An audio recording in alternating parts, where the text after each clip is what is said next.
एक मुखी से लेकर 14 मुखी तक रुद्राक्ष की महत्वता कही गई है शिव महापुराण के अंतर्गत। और एक मुखी से लेकर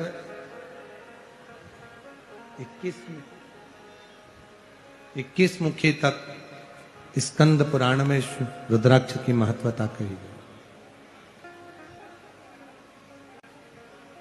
और दोनों का महत्व वर्णन किया गया। उसमें 5 मुखी रुद्राक्ष,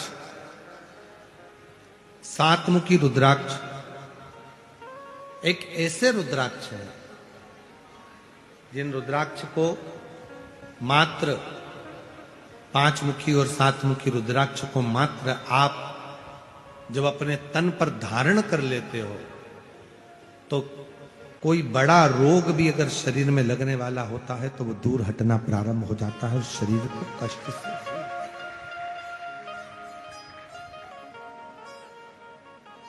पंचानंद रूपी 5 मुखी रुद्राक्ष जो पंचानंद रूपी है, 5 मुखी रुद्राक्ष जो पंचामुख है।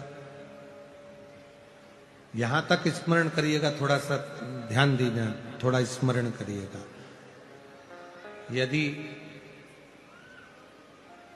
आवाज नहीं आ रही है, पंडाल की आवाज खोलो, नीचे पंडाल में आवाज बढ़ाइए। वर्णन एक बड़ा सुंदर भाव कहा गया। यदि मान लो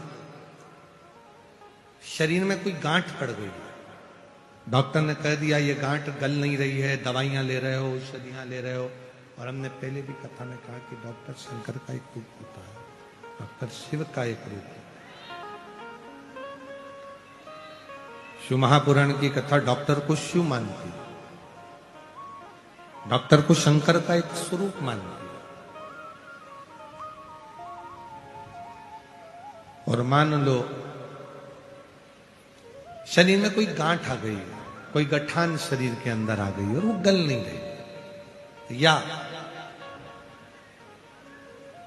रजो धर्म से जुड़ी हुई कोई प्रॉब्लम खड़ी हो जाती है।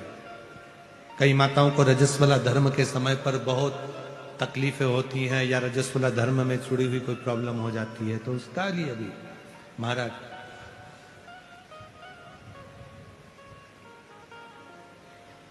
गांठ को गलाने के लिए एक दुर्वा रुद्राक्ष तांबे के कलश में गला दिया जाता है। अगर सीहोर का रुद्राक्ष यदि आपके पास में है तो उसको तांबे के कलश में गलाकर, और उस जल को यदि किसी के शरीर में गांठ है और अगर वो थोड़ा थोड़ा आचमन कर कर रोज 1 चम्मच मात्र प्रतिदिन रोज गलाओ, और 1 चम्मच रोज उस दुर्वा और रुद्राक्ष के जल का यदि वो आचमन करे तो शरीर में जो गांठ होती है वो धीरे धीरे 20 दिन में 22 दिन में गलना प्रारंभ हो जाती है, शरीर की गांठ गलती।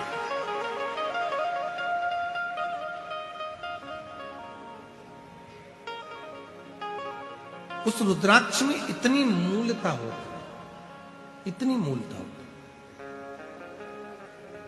जैसे 5 मुखी रुद्राक्ष है, 7 मुखी रुद्राक्ष है, ये प्रत्येक जो रुद्राक्ष है, रुद्राक्ष कभी भी फैशन के लिए नहीं पहना जाता है, रुद्राक्ष हमेशा संरक्षण के लिए पहना जाता है।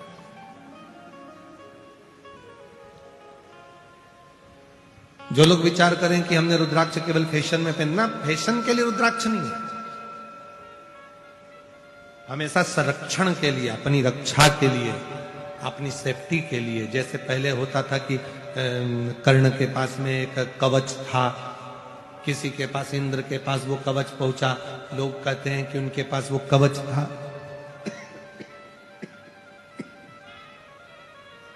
शिव महापुराण की कथा कहती है आप इतना तप नहीं कर सकते कि आपके पास कोई कवच आए, आप इतनी साधना नहीं कर सकते कि आपके पास कोई कवच आए।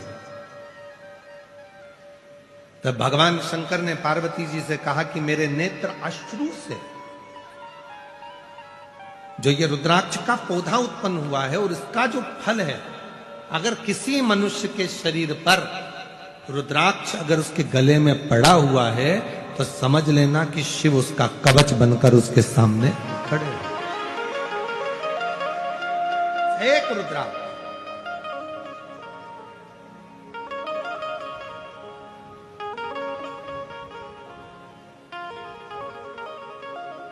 इसलिए सारी दुनिया में, संपूर्ण विश्व में सीहोर के रुद्राक्ष की मूलता रहती है। लोग अभी तो रुद्राक्ष वितरण बंद है मां, जब रुद्राक्ष महोत्सव होता है तो 2 महीने के लिए रुद्राक्ष वितरण बंद कर दिया जाता है। 15 मार्च से रुद्राक्ष वितरण वापिस चालू हो जाएगा, पूरा साल चलता है।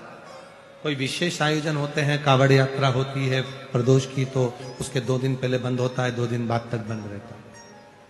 कोई विशेष फंक्शन यदि धाम पर रहते हैं तो रुद्राक्ष को बांटना बंद कर देते, जिससे भीड़ रहती है तो लोगों को तकलीफ ना हो, कष्ट ना हो, उसका स्मरण किया जाता है। एक रुद्राक्ष यदि आप धारण कर रहे हैं तो फैशन से ना करें कि मैंने रुद्राक्ष की माला बनाई है पहनूंगा, आज का फैशन चल रहा है। ना ना ना, रुद्राक्ष बल देता है, रुद्राक्ष ऊर्जा देता है, और रुद्राक्ष हमें कवच प्रदान करता है। कितना सुंदर कहा गया, यदि प्रातः के समय पर, सुबह के समय पर यदि मात्र रुद्राक्ष को हम अपने सीधे हाथ से, गले में पड़े हुए रुद्राक्ष को केवल हाथ में थोड़ी तेजी से उसको पकड़ लेते हैं, तो शरीर में अगर दिन भर में कोई रोग आने वाला भी होता है तो वो रोग कट जाता है, वो रोग समाप्त हो जाता है। उस रुद्राक्ष में इतना बल है, इतना